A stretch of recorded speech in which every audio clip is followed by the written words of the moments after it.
जम्मू कश्मीर के गुलबर्ग के पास सेना की गाड़ी पर एक आतंकी हमला हुआ है, जिसमें 2 जवान शहीद हो गए, तो वहीं 2 कुली ने भी जान गंवा दी। इसके अलावा 3 अन्य लोग घायल बताए जा रहे हैं। आतंकी हमला गुलमर्ग के नागिन इलाके में 18 राष्ट्रीय राइफल्स की गाड़ी पर किया गया है, जो कि नियंत्रण रेखा से 5 किलोमीटर दूर था। तभी आतंकवादियों ने हमला कर दिया।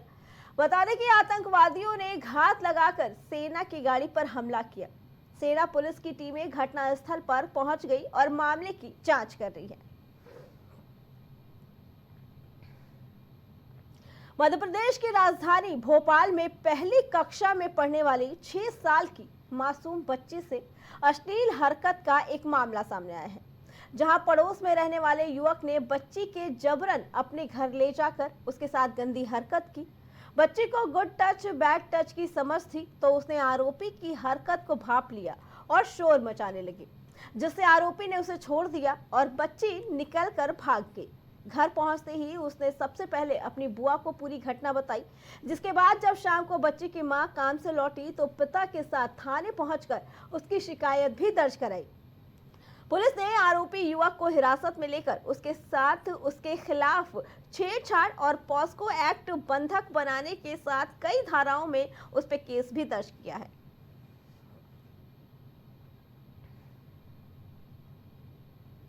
कोई ऐसा दुष्कर्म का मामला नहीं था। वो बच्ची जो है वहाँ मोहल्ले में पड़ोस में ही रहता है, आरोपी और बच्ची दोनों, और वो बच्ची घूम रही थी। उसी समय जो है एक राजू नाम का आरोपी जो है उसको ले गया था बच्ची को अपने कमरे पे।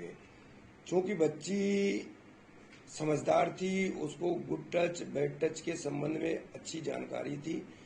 और गुड टच बैड टच के संबंध में आप लोगों को भी पता होगा, अभी हमारे डीसीपी महोदय ने एक कोयबिजा में बहुत बड़ा प्रोग्राम रखा था और थाना स्तर पे भी महिला अधिकारी या पुरुष अधिकारी के माध्यम से समय समय पर अवेयरनेस प्रोग्राम चलाए जाते हैं। और इस बात को बच्ची को अच्छे से आभास था कौन सी अच्छी चीज है, कौन सी बुरी चीज है, और उसी बात को लेके वो बच्ची जो है वहां से घर से भाग आई थी और अपनी उसने मदर को बताया। और मदर ने यहाँ थाने पे आके रिपोर्ट की थी और रिपोर्ट करने के बाद में वरिष्ठ अधिकारियों के संज्ञान में लाया गया। संज्ञान में लाने के बाद में और तकनीकी आधार पे उसको जो है मुश्किल से 4-5 घंटे के अंदर राउंड अप कर लिया गया है और आरोपी को जेल भेज दिया गया है। बुलंदशहर के सियाना कोतवाली क्षेत्र में स्थित सत्संग भवन से एक बड़ी खबर सामने आ रही है, जहां सत्संग भवन के सेवादार ने नशीली गोलियां खिलाकर 2 नाबालिग छात्राओं से 8 महीने तक अपनी हवस का शिकार बनाया। बता दें, दोनों छात्राएं गांव के ही कस्तूरबा विद्यालय में कक्षा 6 और 7 में पढ़ती हैं।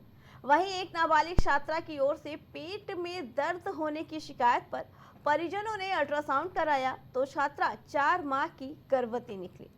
परिजनों ने मासूम से बात की तो सेवादार की घिनौनी हरकत का खुलासा हुआ। गुस्साए परिजनों ने ये मांग की कि आरोपी को पकड़कर फांसी दी जाए। सीओ दिलीप कुमार सिंह ने बताया कि तहरीर के आधार पर रिपोर्ट दर्ज कर ली गई है और मामले की जांच की जा रही है। थाना कोतवाली सियाना क्षेत्र में एक आश्रम के सेवादार द्वारा 2 नाबालिग बच्चियों के साथ दुष्कर्म का मामला प्रकाश में आया है। 2 पृथक तहरीर प्राप्त हुई, जिसके आधार पर मुकदमा पंजीकृत कर लिया गया है। दोनों नाबालिग बच्चियों को जिला हॉस्पिटल रवाना किया गया है मेडिकल परीक्षण हेतु और आरोपी सेवादार को पुलिस हिरासत में लेकर पूछताछ की गई और आगे की विधिक कार्रवाई की जा रही है। आरोपी को बोल रहे हैं सर, क्या है अभी तक की पूछताछ में निकल गया है? पूछताछ में आरोपी ने अपना जुर्म कबूल किया है और उसे पुलिस रिमांड हेतु न्यायालय रवाना किया।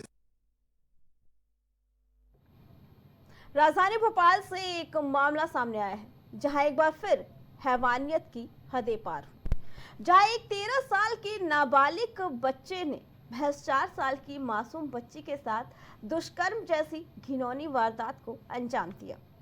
जानकारी के मुताबिक मासूम के प्राइवेट पार्ट में अचानक दर्द शुरू होने लगा तो बताया जा रहा था कि आरोपी पीड़िता का ही रिश्तेदार है। इसी के चलते 1 महीने तक ये बात बाहर नहीं आई, लेकिन पारिवारिक विवाद बढ़ने के बाद मासूम के परिजनों ने गुरुवार को थाने में आकर आरोपी के खिलाफ शिकायत दर्ज कराई। शिकायत मिलते ही पुलिस रेप की धाराओं के तहत मामला दर्ज कर आरोपी को गिरफ्तार कर चुकी है।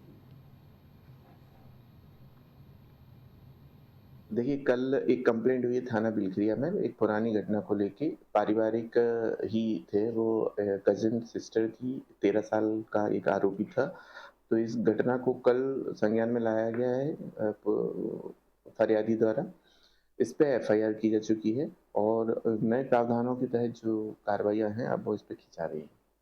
सर, जैसे कि सुनने में आ रहा है कि आरोपी जो है वो फोन साइड ज्यादा देखता था, उसको देखकर उसके दिमाग देखिए, ये विवेचना का विषय है अभी, और चूंकि वो नाबालिग है और नए उम्र के बच्चे हैं तो हो सकता हो, तो विवेचना में ये चीज़ अभी सामने आ जाएगी तो इन कंटेंट्स को भी एफआईआर की विवेचना में सम्मिलित किया जाएगा। नेशनल बुलेटिन में फिलहाल इतना ही। बाकी खबरों के लिए देखते रहे प्राइम टीवी।